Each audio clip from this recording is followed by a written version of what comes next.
حضرت محمد صلی اللہ علیہ وسلم کے نور کریم کی پیدائش۔ پہلی روایت حضرت جابر بن عبداللہ فرماتے ہیں کہ میں نے بارگاہ رسالت مآب صلی اللہ علیہ وسلم میں عرض کیا کہ یا رسول اللہ، میرے ماں باپ آپ پر فدا ہو جائیں، مجھ کو خبر دیجئے کہ سب اشیاء سے پہلے اللہ تعالیٰ نے کون سی چیز خلق کی تھی۔ آپ صلی اللہ علیہ وسلم نے فرمایا، اے جابر، اللہ نے تمام اشیاء سے پہلے تیرے نبی کا نور اپنے نور سے پیدا کیا، پھر وہ نور قدرت الہیہ سے جہاں اللہ تعالیٰ کو منظور ہوا سیر کرتا رہا، اور اس وقت نہ لوح تھی، نہ قلم تھا، نہ بہشت تھی، نہ دوزخ تھی، اور نہ فرشتہ تھا، نہ آسمان تھا، نہ زمین تھا، نہ سورج، نہ چاند تھا، نہ جن تھا، نہ انسان تھا۔ پھر جب اللہ نے مخلوق کو پیدا کرنا چاہا تو اس نور کے 4 حصے کر دیے، اور ایک حصے سے قلم پیدا کیا، دوسرے حصے سے لوح، اور تیسرے سے عرش۔ آگے طویل حدیث ہے، اس حدیث سے نور محمد صلی اللہ علیہ وسلم کا اول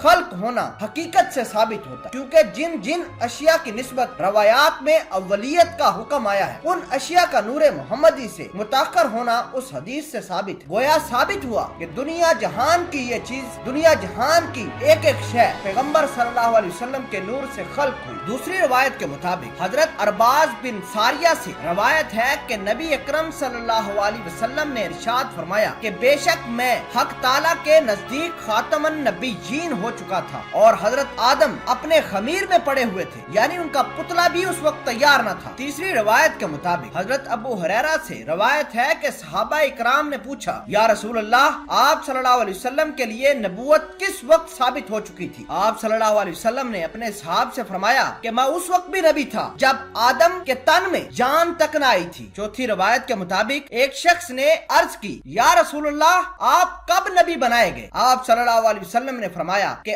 آدم اس وقت روح اور جسد کے درمیان میں تھے کہ جب کہ مجھ سے میثاق لیا گیا، یعنی مجھے نبوت عطا فرمائی۔ کما قال تعالی وَإِذْ أَخَذْنَا مِنَ النَّبِيِّينَ مِيثَاقَهُمْ وَمِنْكَ وَمِن نُوحٍ۔ آپ صلی اللہ علیہ وسلم کی پیدائش اس وقت ہوئی تھی۔ پانچویں روایت کے مطابق حضرت زین العابدین رضی اللہ تعالی عنہ فرماتے ہیں کہ وہ اپنے باپ حضرت امام حسین اور ان کے جد امجد یعنی حضرت علی سے نقل کرتے ہیں کہ نبی اکرم صلی اللہ علیہ وسلم نے فرمایا کہ میں آدم کے پیدا ہونے سے 14,000 برس پہلے اپنے پروردگار کے نور میں ایک نور تھا۔ معزز بھائیو، یہ نور تخلیق عالم سے پہلے ایک لامتنائی زمانے تک عرش الہی پر جگمگاتا رہا، اور ملائے اعلیٰ کی فضائیں اس نور سے نور بنی رہی، اور ملائکہ مقربین اس نور کے گرد گھومتے رہے اور اس پر پروانہ وار نثار ہوتے رہے۔ عرش الہی سے یہ نور حضرت آدم کے جسم معطر میں منتقل ہوا، اور یہی وہ نور تھا جس کی برکت سے حضرت آدم کو وَلَقَدْ كَرَّمْنَا نَبِيًّا آدَمَ کا تاج تکریم پہنایا گیا، اور انہیں سربلندی اور سرفراز نصیب ہوئی، اور نعمت الہی اور وراثت ربانی جیسی نعمتیں انہیں حاصل ہوئی۔ یہی وہ نور تھا جس کی بدولت اللہ تعالیٰ نے حضرت آدم کو ان کے کیے پر بخشش دی تھی۔